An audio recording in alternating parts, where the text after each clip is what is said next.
Jawaharlal Nehru, one of the chief builders of modern India, was the first Prime Minister of the Independence India, and he was there is that post till in the death in 1964. He was a great patriot, thinkers, that statesmen. His views on the economics and the social problems are found in the innumerable speeches he made and in the books he wrote. So, democracy and secularism. Jawaharlal Nehru was the firm believed in the democracy. He believed in the free speech, civil liberty, adults and franchise, and the rules of law and parliamentary. So, democracy, secularism in another single contributions of Nehru to India in our country. There are the many religious, so Hinduism, Islam and Christianity, Buddhism, Jainism, Zoroastrianism, Sikhism and so on, but there is no dominations by religious majority. Secularism in sequel represent to the all religions. Planning. Jawaharlal Nehru was the responsibility for the introducer of the planning in our country to Jawaharlal Nehru. The plan was essentially an integrated approach for development. Initiating the debate on the second plan in the Lok Sabha, May 1956. Nehru spoke to them in planning. He said the essence of planning is to find the best way to utilizing all resources of manpower, of money and so on. Planning for Nehru was essentially linking up with industrializations and eventually self-reliance for the country. Okay. Next. So, economic growth of a self-acceleration growth.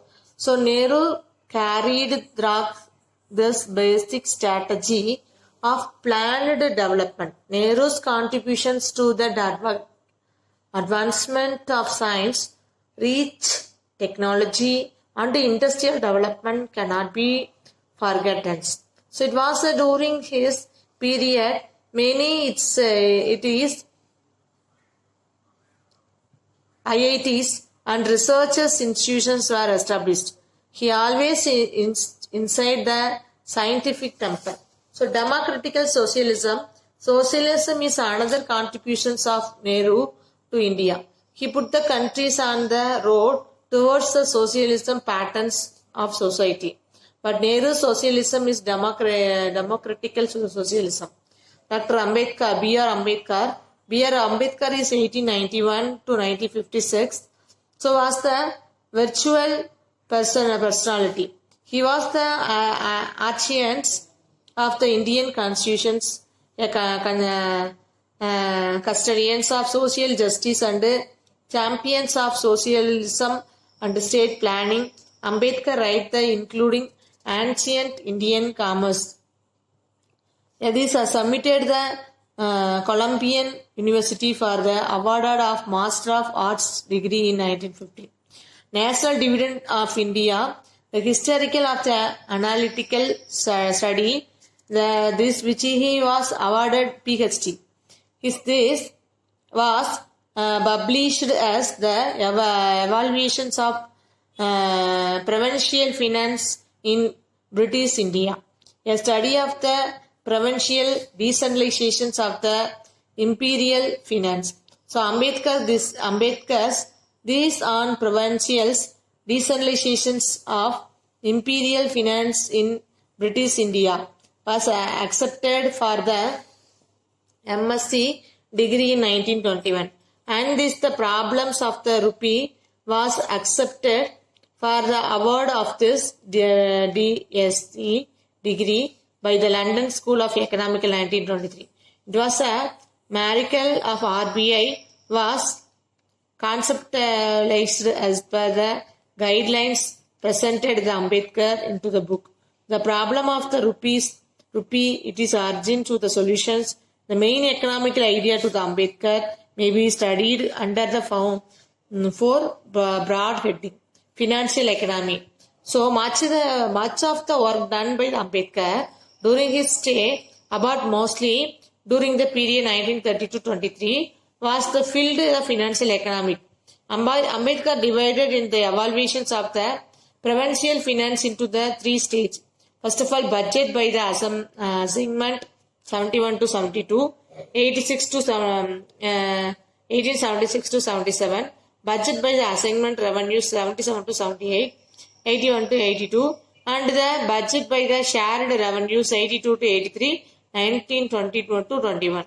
Agricultural economy. So, 1980 Ambedkar published a paper, Small Holding in India, under remedies, cities, Adam Smith, wealth and nations. He made the fine distinctions between consolidations of the holding and enlargement of holding. So, economic of caste. Ambedkar believed the essence caste with an abstractical social mobility.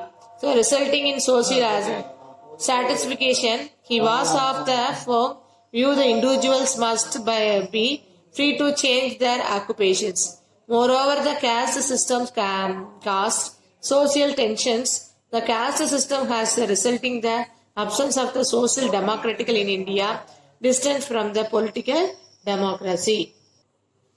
Economics of socialism. Ambedkar was a socialist. He was the champion of the state socialism.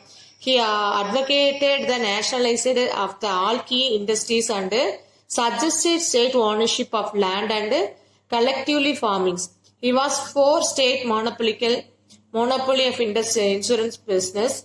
So, not only that he avoided compulsory insurance for every cities. There is no doubt that Ambedkar was the great economist, but his academic work is economist, especially the greater contributions in the field law of policies. Above all, he was a greater social reformer. Did you understand?